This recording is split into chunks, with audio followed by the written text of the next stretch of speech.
Pour la troisième partie de notre fiche de TP, là, il s'agit de faire des requêtes de façon transparente par rapport aux utilisateurs.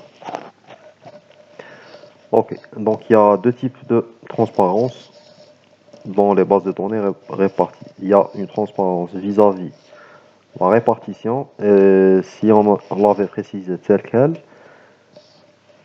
on aurait utilisé les synonymes. C'est ce qu'on avait fait dans la partie 2. Après, pour ce qui est de la transparence tout court, ou bien la transparence vis-à-vis l'utilisateur, là, il s'agit d'écrire des requêtes afin qu'elles puissent être lues comme si, comme si toutes nos données se trouvent, comme si toutes nos données se trouvaient dans un seul site, comme s'il n'y avait pas de répartition. Donc, afin de pouvoir arriver à cette fin, on peut utiliser les vues. Là, tout simplement, il s'agit de regrouper des données de plusieurs fragments dans une seule vue. Après, dans notre exemple, on peut regrouper commande 1 et commande 2 dans une vue qu'on peut appeler commande. Après, on peut faire directement une requête par rapport à cette vue. Et c'est comme si on n'avait qu'un seul site. Voilà, de façon très simple. Donc, avant d'entamer cette troisième partie, on doit créer toutes les vues nécessaires au niveau de S1 et au niveau de S2. Bon, voilà, donc S1 et S2. Donc, on a la fournisseur.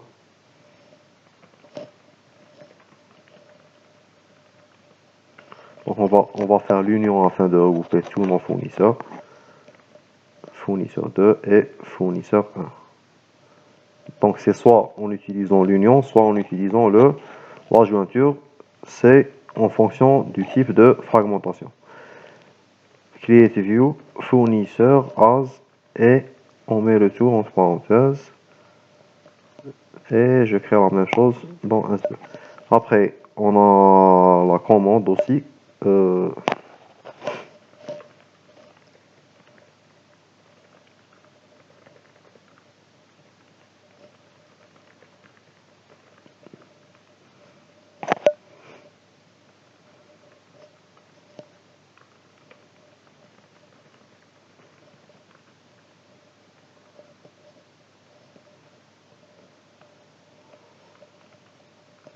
On la crée aussi dans S2 et on a produit.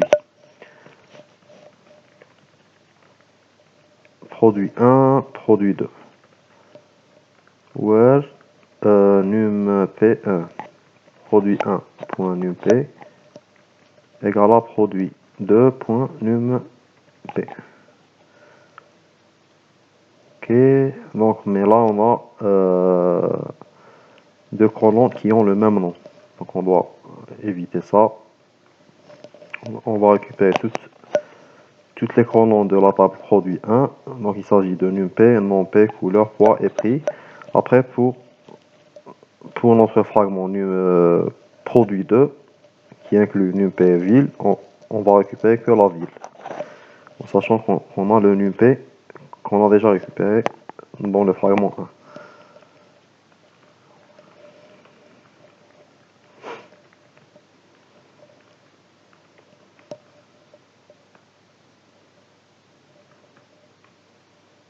Parfait. Donc là, on a créé toutes les vues nécessaires de part et d'autre. On peut entamer les requêtes de cette troisième partie.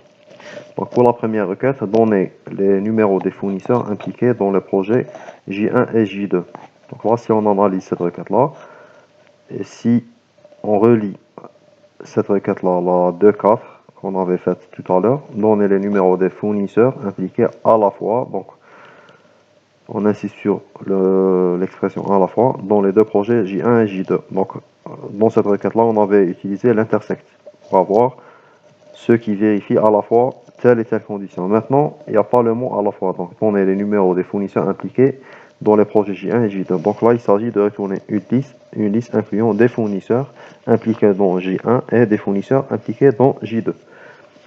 Donc c'est très simple, à partir de S2. Donc on va tout simplement sélectionner à partir de commande where num j égale à j1 or num j égale à j2. Et on valide. Parfait. Et après on doit retourner des num f. Donc je vais modifier l'étoile. Je vais juste mettre la batterie en charge un instant.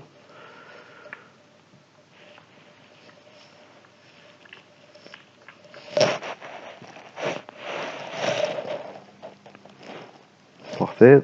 Pour la deuxième requête, on doit retourner les numéros des fournisseurs d'un produit. Enfin, donner les numéros des fournisseurs d'un produit rouge utilisé dans le projet J1 à partir de S2. Commande d'un produit rouge. Donc, bon, je vais utiliser les alias. Produit P. Voilà, c'est tout. Where C. P égale P. NumP. And couleur égale projet J1.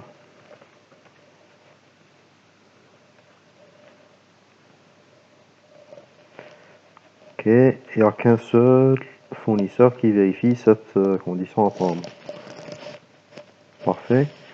Pour la troisième requête, c'est toujours à partir de S2, donner les numéros des produits fournis à un projet à Oran par un fournisseur d'Oran.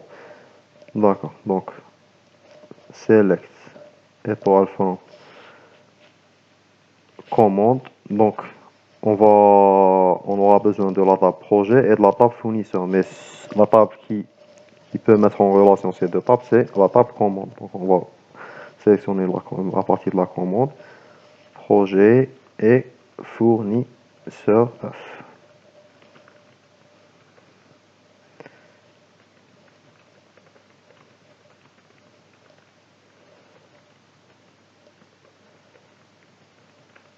Int projet à Oran, donc p.ville égale à Oran and f.ville égale à Oran. Et on valide.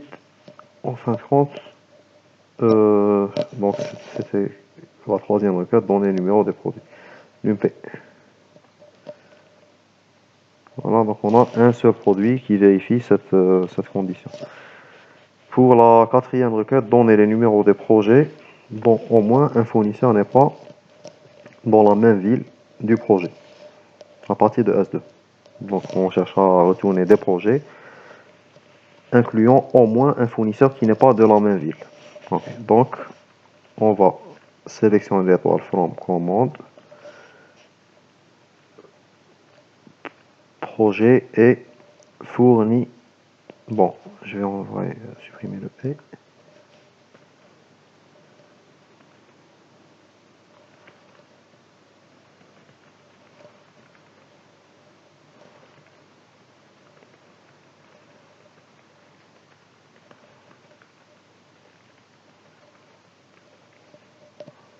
Et on valide. Non. Fournisseur.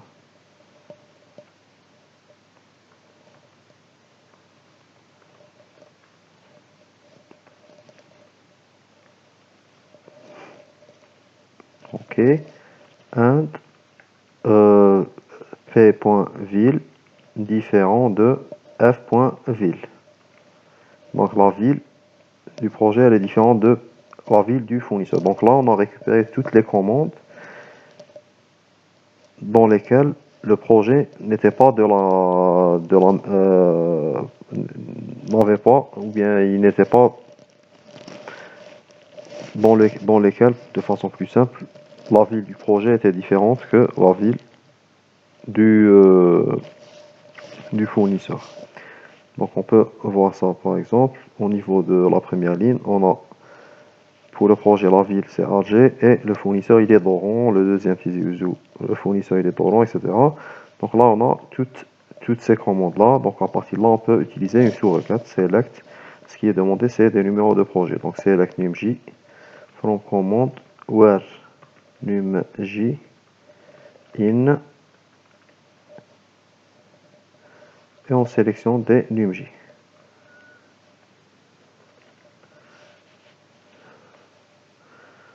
Voilà, on doit faire juste un distinct. Et c'est très bien.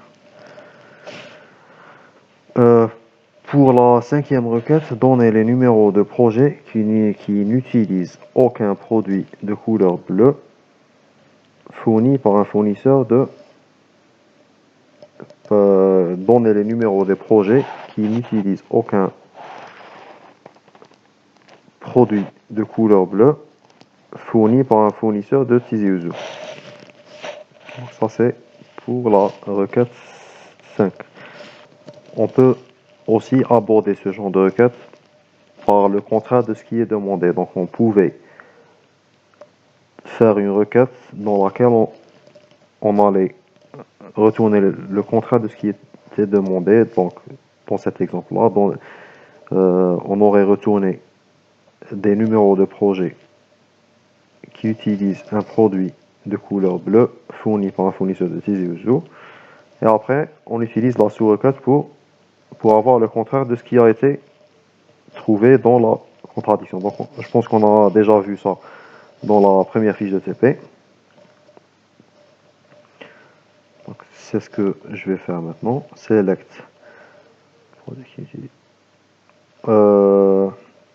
Bon, je vais juste récupérer moi. Voilà. Donc select where couleur égale bleu and ville égale Tizi Ouzou. Quand on a le contraire de ce qui est demandé, numj, c.numj,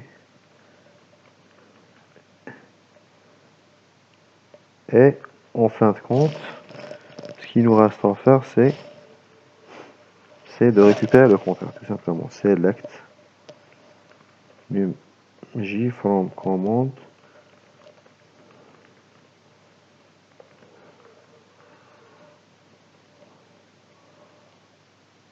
numj, oui.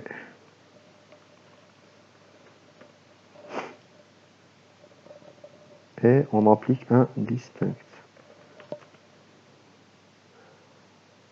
Voilà. Donc ça c'est pour la requête 5. Pour la requête 6, donner les numéros des projets qui n'utilisent pas de produits rouges et qui n'impliquent pas des fournisseurs de Tlemcen. Donc là c'est la même chose.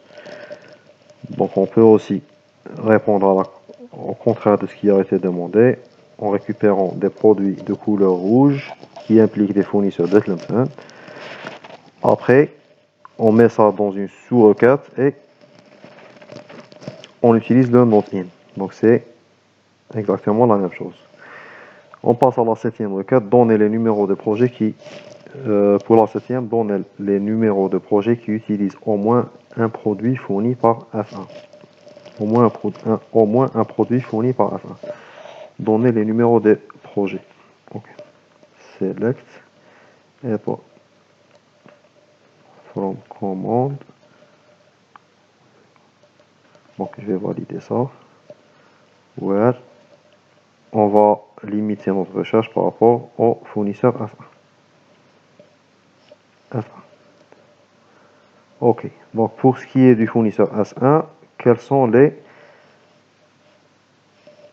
au moins un produit fourni par F1. Donc quels sont les produits fournis par F1? Donc c'est P1, P1.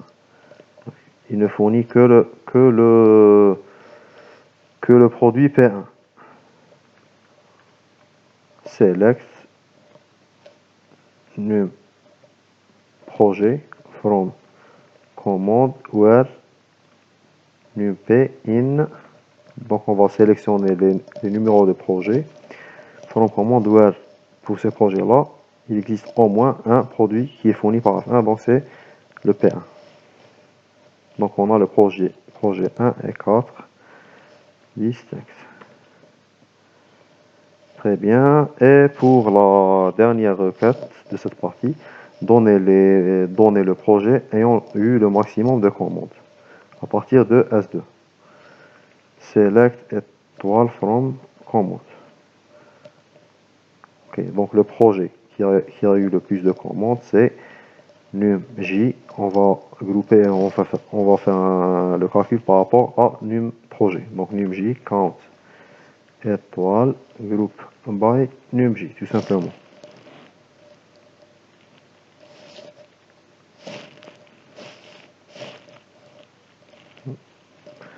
Voilà.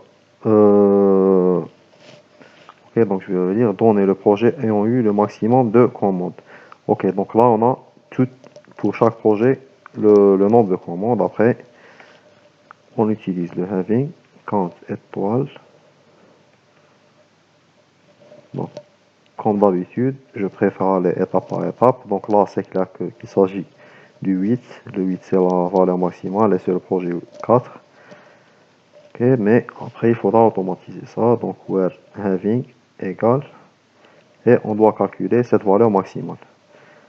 Comme on l'a calculé, donc on va sélectionner count étoile from commande group by numj. Parfait. Max du count.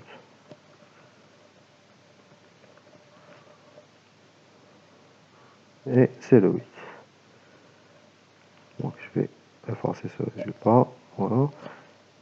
Et je vais remettre, donc on a bel et bien ce projet 4 qui a été le plus commandé. Parfait, donc c'est fini pour la troisième partie.